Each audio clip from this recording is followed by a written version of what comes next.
네, 안녕하세요. 투자자 여러분. 시간의 자유와 경제적 자유를 함께 만들어갈 주식하는 전산쟁이 주식공무원입니다.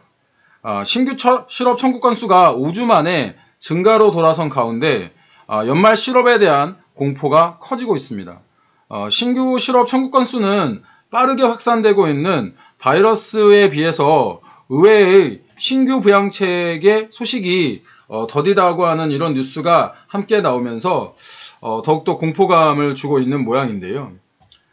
신규 실업 청구 건수는 올 초에 미국에서 거의 완전 고용에 가까운 사태 이후 2천만 명 이상으로 늘어나고 있는 그런 실업자 숫자를 보이고 있습니다. 신규 실업 청구 건수는 보시다시피 올해 초까지만 해도 20만 명 수준이었는데 3월, 4월 급격하게 늘어나더니 600만 명, 700만 명에 가까운 그런 모습을 보이다가 서서히 줄어들고 있는 그런 모습입니다.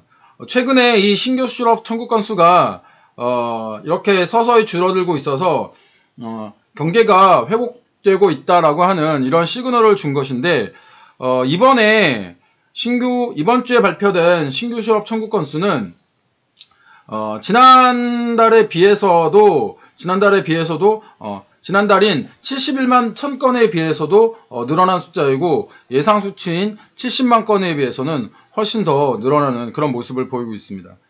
신규 실업 청구 건수는 이 고용 상황의 개선을 바로바로 체크해 볼 수 있는 지표로서 아까도 말씀드렸지만 4주간 적지만 개선되어지고 있는 모습에서 최근 바이러스 확산으로 지방 정부 등이 새로 폐쇄되면서 이 고용 상황도 함께 좋지 않게 변하고 있는 그런 모습을 보이고 있습니다.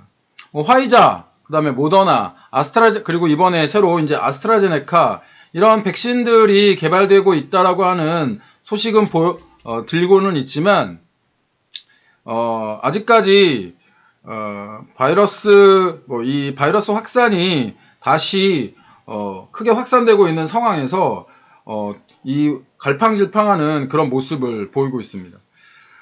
그래도 장 막판에 이렇게 시장이 상승을 할 수 있었던 건 민주당과 공화당이 신규 부양책에 대해서 추가 부양책에 대해서 합의하기로 이야기를 하기로 협상을 재개하기로 합의했다라고 하는 이런 뉴스 좀 복잡하죠. 합의 사항이 나온 것이 아니고 합의를 위한 협상을 재개하기로 합의했다라고 하는 뉴스가 나오면서 이렇게 시장이 끌어올려진 겁니다. 지금 현재 시장은 의회만 이렇게 바라보고 있는 것이고요.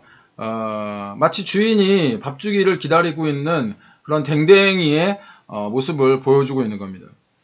선진국 시장이 이렇게 좋지 않은 모습을 보이고 있지만 우리나라 시장은 최근에 외국인들의 지속적인 매수로 연일 고점을 높이고 있습니다.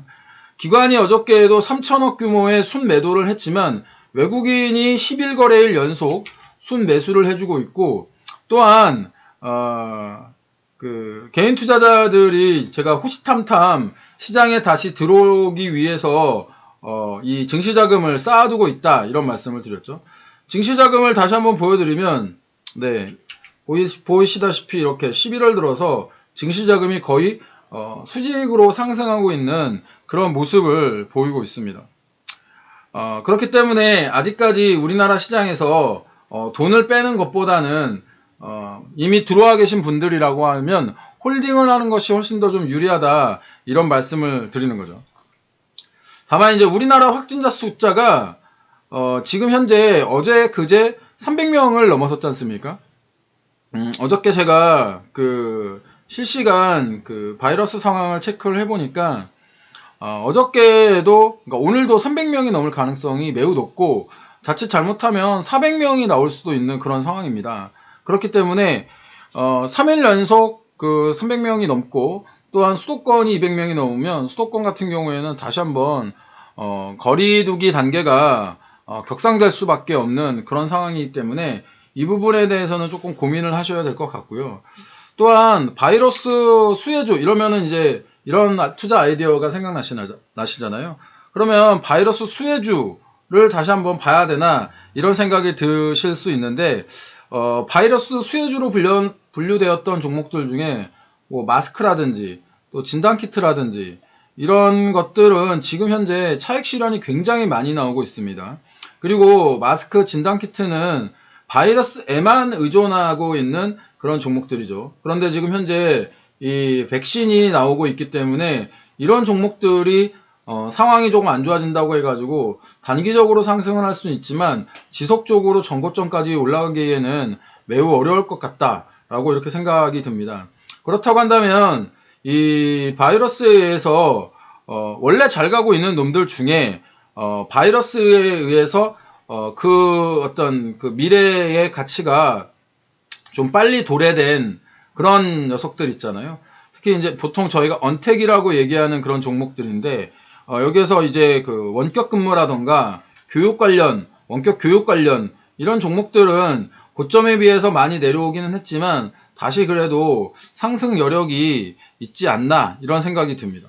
그래서 바이러스와 관련은 되었지만 바이러스로 인해서 미래가 촉진된 녀석들과 바이러스에만 관련된 놈들의 어떤 구분이 시작된 것으로 보이고 투자자분들도 이런 구분을 잘 이해하셔서 옥석 가리기를 하셔야 할 것 같습니다. 만일 바이러스 관련 종목들을 보유하고 계시다면 투자 전략으로는 바이러스 관련 종목들을 보유하고 계시다면 단기적으로는 바이러스가 확산되면 그 비중을 줄이시고요. 올라가니까 줄이시고요. 바이러스에 의해서 촉진된 종목들의 보유자시라고 한다면 여유를 가지고 좀 더 들고 가실 수 있지 않을까 네, 이런 생각이 듭니다. 뭐 제가 이런 이야기를 드리지만 단기 투자 즉 타이밍을 매매하시는 분들은 해당 사항이 없습니다. 사고 팔고 많이 하면은요 나라에 세금 많이 주시는 겁니다. 1억 사고 팔고 하면 내가 수익을 내던 안 내던 25만 원이 세금으로 나갑니다. 이런 식으로 1억짜리를 한 10번을 단타를 치면 세금만 250만 원 내는 거가 되겠죠. 이런 애국자가 되시지 마시기 바랍니다. 원래한 불금인데 제 시황이 여러분들의 투자에 인사이트를 주길 바라면서 오늘 시황 마무리하도록 하겠습니다. 시장 어렵지만 꼭 살아남으시고요. 주식공무원도 도와드리도록 하겠습니다. 지속적으로 시황과 종목의 밸런스를 가지고 말씀드리겠고요.